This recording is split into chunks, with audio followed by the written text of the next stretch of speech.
Her gün onlarca web sitesine giriyoruz. Her birinde karşımıza bir banner çıkıyor. Bu site çerez kullanıyor, kabul ediyor musunuz?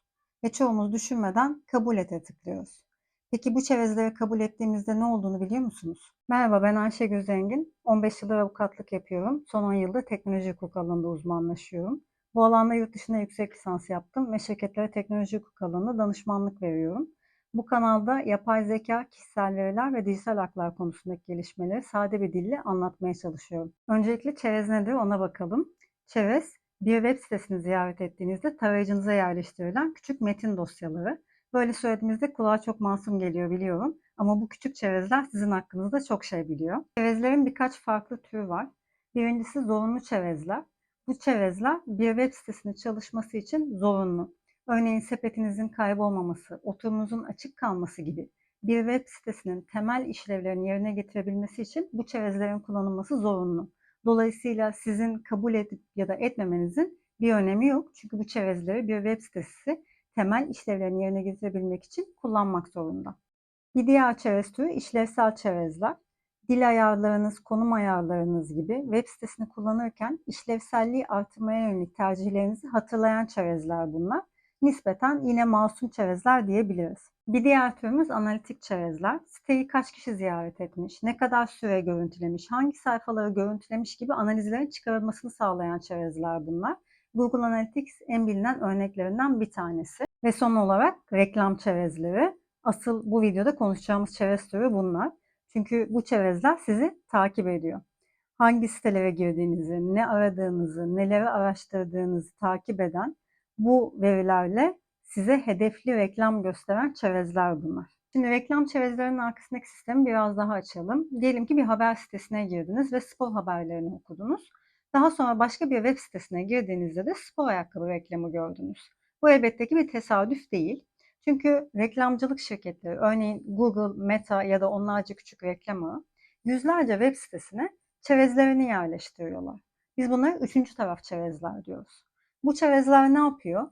Sizin hangi siteleri ziyaret ettiğinizi, nelerle ilgilendiğinizi, siyasi görüşlerinizi, yaşınızı, cinsiyetinizi, ilgi alanlarınızı bunların hepsini takip ediyor ve bu verilerle de sizinle ilgili bir profil oluşturuyor. Yani sizi profilliyor ve o profili de reklam verenlere satıyor. Ki reklam verenler doğru kişilere ulaşabilsinler. Yani tabii ki reklam verenler eğer diyelim ki bir spor ayakkabı reklamı yapıyorsa sporla hiç ilgilenmeyen, spor ayakkabı ile ilgili hiçbir fikri olmayan birine göstermek istemezler reklamlarını. Dolayısıyla reklam şirketleri sizi profilliyor ki bu profille reklam verenler daha doğru bir kitleye ulaşabilsinler ve bu çok büyük bir endüstri. Peki siz bir web sitesine girdiğinizde ne oluyor? Orada gördüğünüz çerez bannerlarına hiç dikkat ettiniz mi bilmiyorum.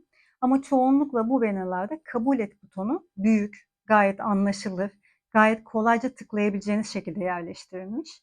Reddet butonu çoğu zaman yok ya da saklanmış, bulması, tıklaması çok zor. Ya da kabul et ve ayarlar gibi seçenekler görüyorsunuz ama ayarlara tıkladığınızda birçok fonksiyon çıkıyor. Her birini tek tek seçmeniz isteniyor. Yani reddetmek, hangi çerezlerin kullanıldığını öğrenmek bazı tasarımlarda çok zor. Buna dark patterns yani karanlık tasarım deniliyor ve hukuken bunun kullanılması yasak. Bir diğer banner tipi görebileceğiniz bütün ekranı kaplayan, siteye girişinize izin vermeyen bannerlar.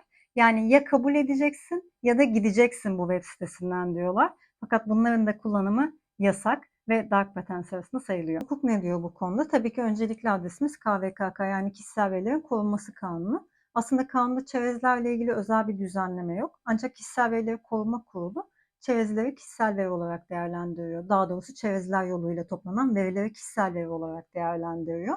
Ve bu konuda 2022 yılında bir rehber yayınladı kurul. Orada dedi ki zorunlu ve işlevsellik çerezleri hariç analitik ve reklam çerezleriyle kişisel veri topluyorsanız eğer bu konuda açık rıza almak zorundasınız. Bu rıza açık ve anlaşılır bir şekilde alınmalı.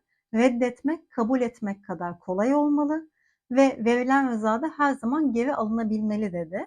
Hatta yine 2022 yılında Kişisel Verileri Koruma Kurulu'nun verdiği bir kararda bir web sitesi çerezlerle ilgili gerekli aydınlatmayı yapmadığı ve açık rıza almadan çerez yerleştirip kişisel veri topladığı için 2022 yılında 300.000 lira para cezasına çarptırıldı. Avrupa'da ise tablo biraz daha katı. Bize göre çok daha ağır para cezaları uyguluyorlar. Mantık olarak aynı. Zorunlu ve işlevsellik çerezleri için açık rıza şart değil. Ancak analitik ve reklamcılık çerezleri için açık rızanın şart olduğunu kabul ediyorlar. Bize göre çok daha yüksek para cezaları uyguluyorlar. Örneğin Fransa'da Google'a 150 milyon euro, Facebook'a 60 milyon euro gibi para cezaları uygulandı sadece çerezler için. Peki ne yapabilirsiniz? Her şeyden önce girdiğiniz sitedeki çerez bannerını dikkatlice okuyabilirsiniz. Hızlıca hemen kabul et butonuna tıklamadan önce reddet veya sadece zorunlu çerezleri kabul et gibi seçenekler varsa bunları değerlendirebilirsiniz eğer reklam çerezlerinin sizi takip etmesini istemiyorsanız. Bir diğer yapabileceğiniz şey tarayıcı ayarlarınızın üçüncü taraf çerezlerini engelleyebilirsiniz. Chrome, Safari ve Firefox'ta bu seçenekler mevcut. Yine aynı şekilde reklam çerezlerini otomatik engelleyen tarayıcı uzantıları da var. Bunları da kullanabilirsiniz. Türkiye'de bir sitenin KVKK'ya aykırı bir şekilde çerez kullandığını düşünüyorsanız da Kişisel Verileri Koruma Kurulu'na şikayette bulunabilirsiniz. Yine KVKK kapsamında çerezler konusunda verdiğiniz açık rızayı geri alma hakkınız var ve bu çerezler yoluyla toplanan kişisel verilerinizin neler olduğunu, hatta bu verilerin silinmesini talep etme hakkınız var. Sonuç olarak internet çağındayız, hız çağındayız, bunu biliyorum. Saniyeler içerisinde bir web sitesine girmek, hızlıca aradığımız içeriklere ulaşmak istiyoruz. Ve bunu yaparken de kabul et butonuna tıklayıp geçmek hepimiz için en kolay çözüm.